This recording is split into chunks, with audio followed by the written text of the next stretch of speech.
Good morning, OpenTech technical support team, or anyone else that might be watching this video. Today we wanted to go over a use of email templates specific to tickets, and in this particular case, an email template designed to help troubleshoot and power cycle the CIA gateway.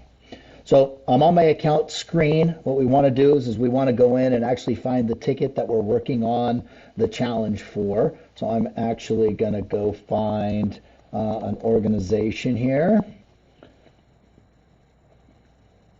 And I'm going to go to their open tickets. Now, obviously, this would happen if I created a new ticket for the organization. So whether it's my voicemail or whatever that looks like, I create the ticket. Once the ticket is created, you can see I'm in a ticket right now. The ticket is associated to the particular account.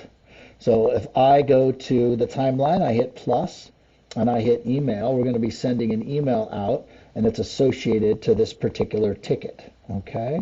So the first thing I want to get in the habit of doing, because it puts the company in the to of the email here. So I'm going to delete that. And then I'm going to confirm that the ticket itself is in the regarding down here, which it is, which is nice. So what that allows me to do is click Insert Template.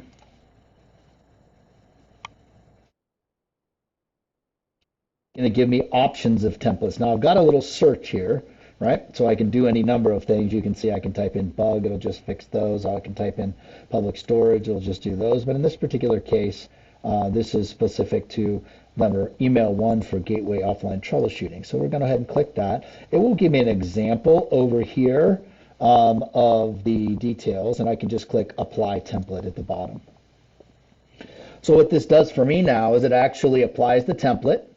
It puts the ticket number here in the subject header, and it puts the ticket number down here, and we've got some email information. But also notice in the upper right hand corner, it puts the PDF in there on how to properly power cycle the gateway. I just simply need to put in the email of the address of the person that we are sending this to.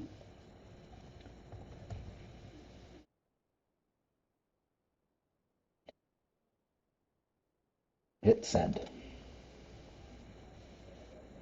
So this email with the attachment has been sent out to that client. You can obviously edit that email. The nice thing about it is that email itself right here at the top is now associated to the ticket. So if I create a follow-up task to follow up with the customer, I can do so easily.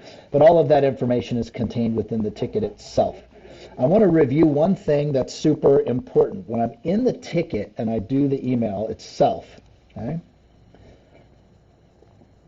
If I put the to information in here, or if I put the person's name in here first, if I could type, that would be better. Okay.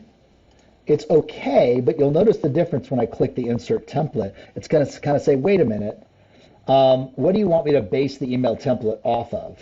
And we don't want it in the to field. We want it in that regarding field because this is a ticket template.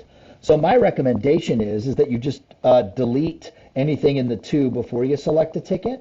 But if you do put the person in there, you can always go in the second screen, select regarding, confirm that the ticket information is in there, hit select, and that will also bring up our ticketing options. Okay?